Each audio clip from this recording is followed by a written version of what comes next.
लेकिन किन्नर समाज के बहनों के साथ पहली बार ऐसे एक इनिशिएटिव में जुड़ने का आज मौका मिला। थैंक यू शगुन जी। ऐसा कभी सोचा ही नहीं कि ऐसे जुड़ने का एक मौका मिलेगा मुझे, लेकिन यहाँ आके प्राउड से ज़्यादा मैं थोड़ी दुखी हो गई हूँ ये सोच के कि एक इंसान को अपने हक के लिए कितना लड़ना पड़ता है। तो मेरी भगवान से और मेरी इस समाज से यही उम्मीद है और प्रार्थना है कि इन लोगों को इनका हक मिले।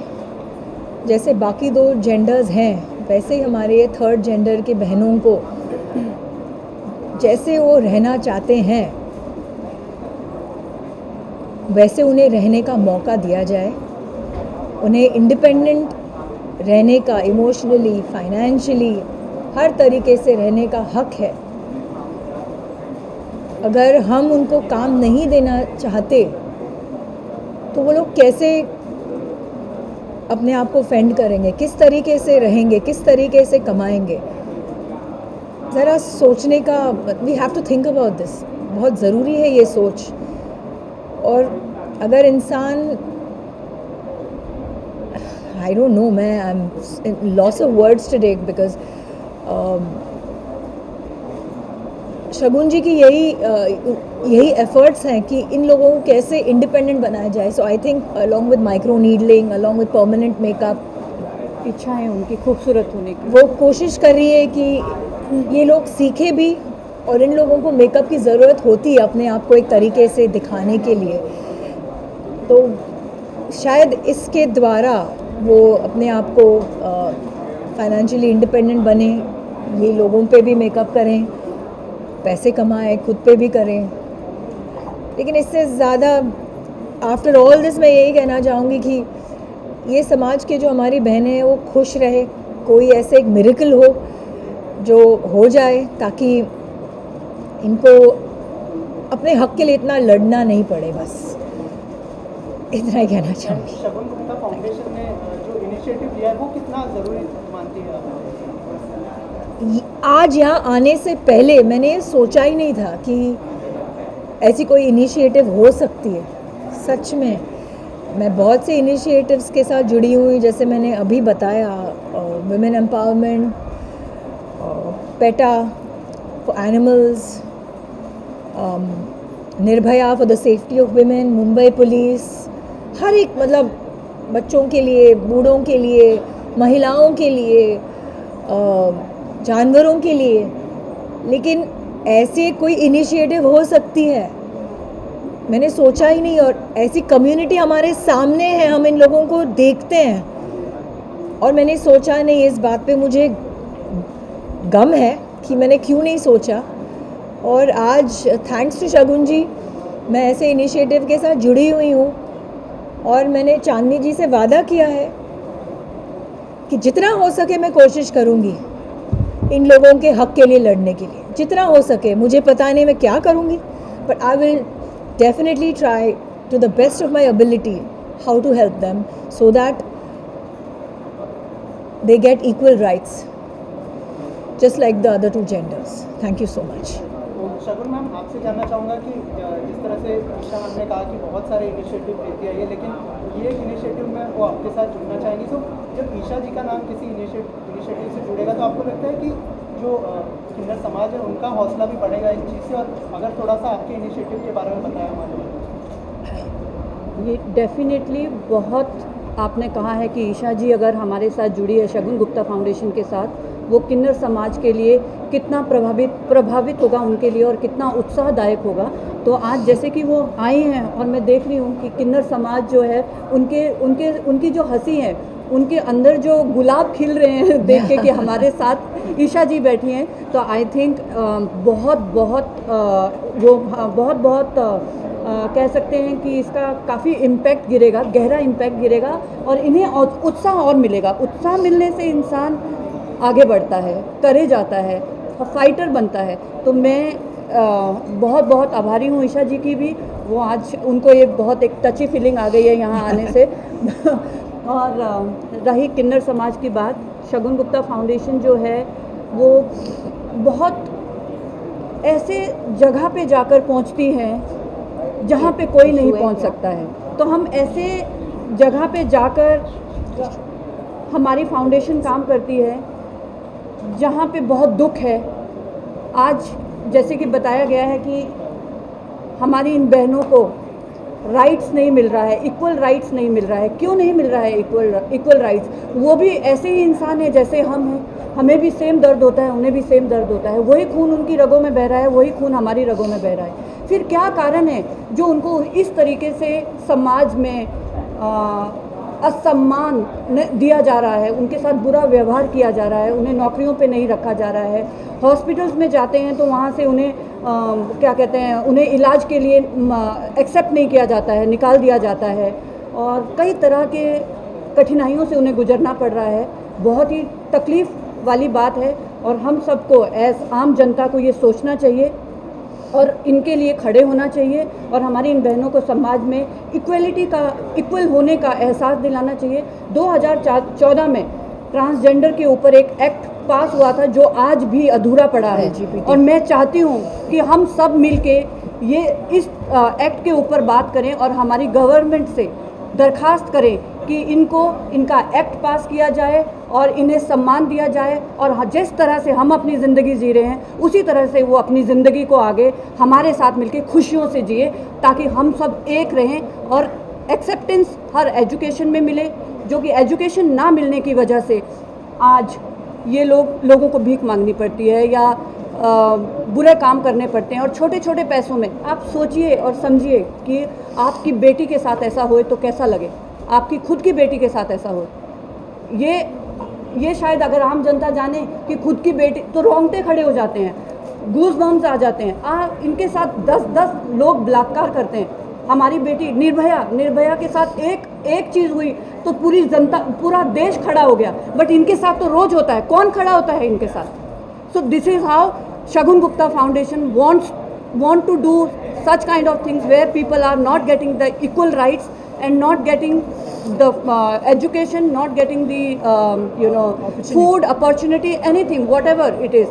तो आज हमें एक किन्नर समाज के लिए आवाज़ उठा रहे हैं, तो आगे हमें और कुछ मिलेगा तो हम उसके लिए भी आवाज़ उठाएंगे। पर शगुन गुप्ता फाउंडेशन पीछे नहीं हटेगी, चाहे कुछ भी हो जाए। क्योंकि आप दोनों साथ में है, हम समझ रहे हैं कि आप दोनों रिप्रेजेंट कर रहे हैं पूरे किन्नर समाज को। तो जब ईशा जी का नाम जुड़ रहा है, स्वप्ना फाउंडेशन है, शगुन गुप्ता फाउंडेशन, वो भी आगे आ रहा है आप लोगों के लिए इनिशिएटिव के लिए, तो आपको लगता है कि जो है आप लोगों को भी आगे कुछ करना चाहिए? जैसे मैम ने कहा कि एक एक्ट है जो अभी भी अधूरा पड़ा है ट्रांसजेंडर के लिए, तो क्या कहना चाहेंगे आप दोनों?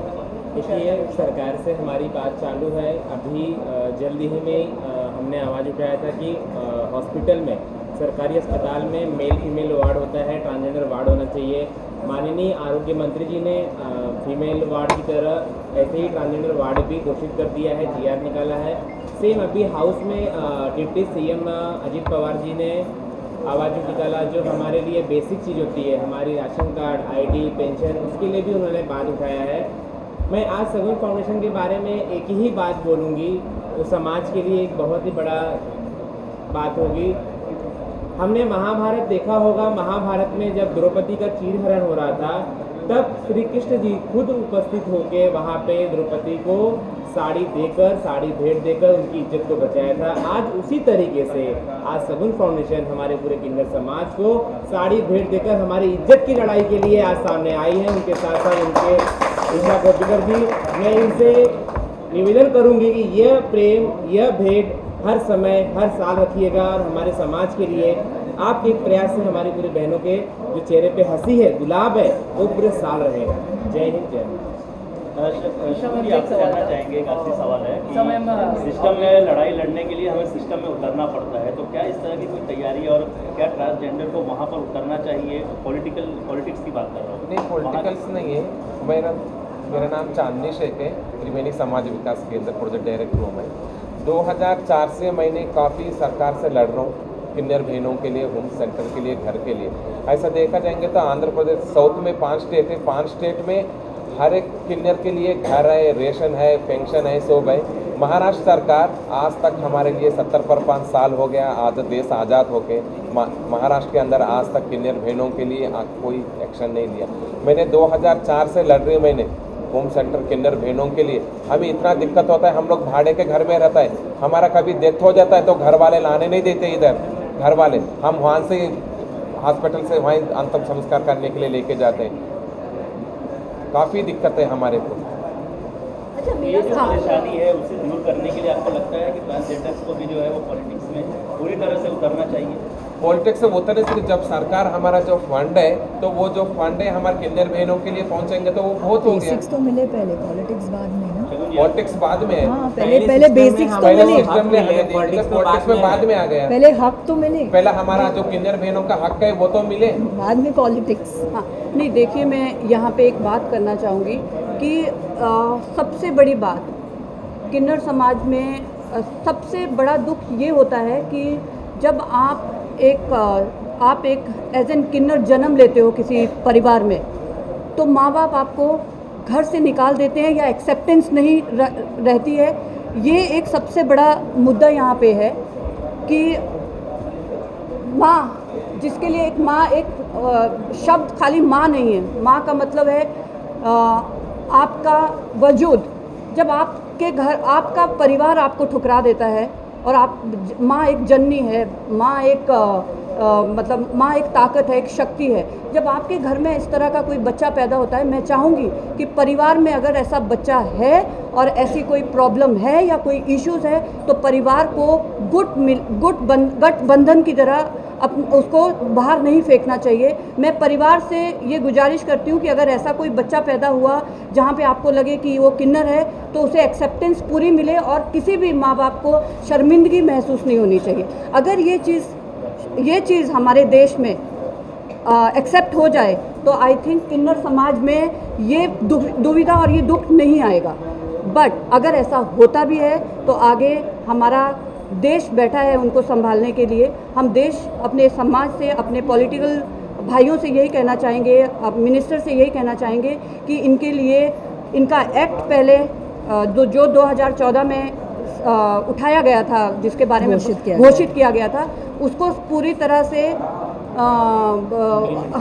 एग्जीक्यूट किया जाए और इनको एक सही उनको एक उत्साह मिले उससे, तो ताकि ये फाइट कर सके। और रही बात आपके पॉलिटिक्स की, डेफिनेटली जो दिमाग हमारी बहनें रखती हैं, जो आर्ट उनके अंदर है, वो शायद आम आदमी में भी नहीं है। तो अगर वो पॉलिटिक्स में उतरती हैं तो डेफिनेटली उनके पास काफ़ी इंटेलिजेंसी है देश को चलाने के लिए। डेफिनेटली उनको आगे आना चाहिए और हम उसे एक्सेप्ट करेंगे सभी। और आज की डेट में जजेस हैं, आज की डेट में हमारे पास सामने बैठे वकील है, तो किन्नर समाज प्रोग्रेस कर रहा है, ऐसा नहीं है कि प्रोग्रेस नहीं कर रहा है। बट कुछ पिछड़ा किन्नर समाज है जो अभी आगे नहीं बढ़ा है। हम उनके लिए यहाँ आवाज़ उठाने आए हैं कि वो हमारे साथ जुड़े और अपने आप को अपलिफ्ट करें, क्योंकि बहुत सारे किन्नर लोग हैं आज भी जो परिवार में रहकर भी काफ़ी आगे तक पहुँचे हैं। बट ये जो एक परिवार है यहाँ का किन्नर समाज में जो पिछड़ा हुआ है, जो अभी भी अपने आप से ऊपर नहीं पहुँच पाया है, तो उसके लिए हम काम कर रहे हैं। और आज आई थिंक कुछ ही समय बाद 2, 4, 5 साल में डेफिनेटली कहीं ना कहीं ये पहुँच जाएंगे। मेरा सवाल ईशा से है।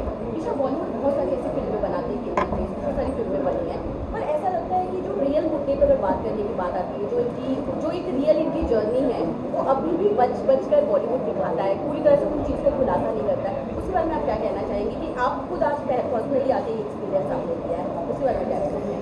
आई थिंक जिस तरीके के सब्जेक्ट्स आजकल बन रहे हैं एंड जो कंटेंट आजकल बन रहा है, उस हिसाब से मुझे लगता है कि इन पे भी और इनकी ट्रू लाइफ की जो एक्सपीरियंसेस हैं उस पर बनना चाहिए। बट इससे ज़्यादा मैं यही कहूँगी कि इससे इनका क्या फ़ायदा है। मैं बस यही चाहूँगी कि इनका कुछ फ़ायदा हो, बस लोगों को दिखाने के लिए तो बहुत से टॉपिक्स है, बहुत कंटेंट है, उससे इनका क्या फ़ायदा है। पर ये माना जाता है कि बॉलीवुड की जो फिल्में बनती है ये कहा जाता है कि जो रियलिटी बेस्ड चीज़ें होती हैं वो कहीं ना कहीं लोगों की सोच में फ़र्क लाता है, तो इसकी वजह से इन चीज़ों पर अगर फिल्में बने तो कहीं ना कहीं बेटर होगा कि शायद लोगों की थॉट प्रोसेस कहीं ना कहीं चेंज हो। अगर थॉट प्रोसेस चेंज हो और अगर उनको उससे इनको फ़ायदा है तो ज़रूर, but it has to be call to action, that's all. अगर मुझे इस बात की गारंटी है कि कोई 100% फ़ायदा होने वाला है तो मैं ज़रूर मेरे फ्रेटर्निटी से अपील करूँगी कि ऐसे कोई एक सब्जेक्ट पे ट्रू लाइफ जो इनके एक्सपीरियंसेस है और इनकी जो दुविधा है, इनकी जो लाइफ है, इसके ऊपर आप एक स्टोरी बनाएं। और आप वो किरदार प्ले करना चाहेंगे? ज़रूर प्ले करना चाहूँगी इसमें कोई ना कोई किरदार। Of course I won't be able to play the transgender, but somebody will have to play it, but I will definitely play some character in it. It's not actually this, it's not about entertainment here, it's about how we can give them their rights, which is most important. That is what we have to address today, more than entertaining. Thank you.